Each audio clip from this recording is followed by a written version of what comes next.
Hi, this is Tony O'Driscoll, and today I thought, given it was Virtual World Show, I might share with you some of my emerging ideas on the 3DI Web Singularity and why I think it is near. The singularity, as defined by Victor Vinge, talks about the rise of superintelligent life created through the movement of human tools by the acceleration of technological process, reaching the point of infinity. And what I'd like to talk today about is the iWeb singularity and how technology is rapidly approaching what I believe is going to be a total game changer for the Internet. The first two powers are 2D synchronous learning with technologies like WebEx, Adobe, Centra, and so on and so forth, merging with knowledge sharing spaces like SharePoint or Lotus Tea Room, etc., etc.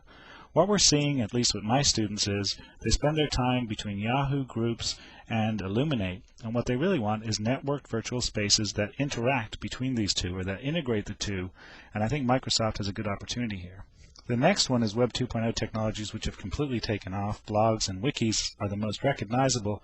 I do think tagging is the one that's totally going to change the game here, and if you think about folksonomies and tag content, what you're going to have is dynamic knowledge discovery of all that content that sits in those networked virtual spaces, allowing people to dynamically discover knowledge faster than ever before.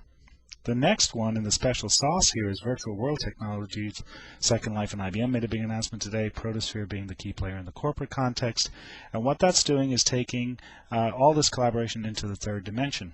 The biggest example here I can talk about is 3D social networking.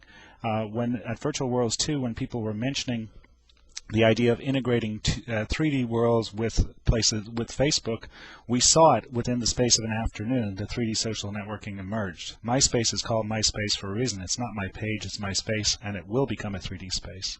Finally, and most importantly, I think, the intersection of 3D with 2D synchronous learning gives us 3D synchronous learning.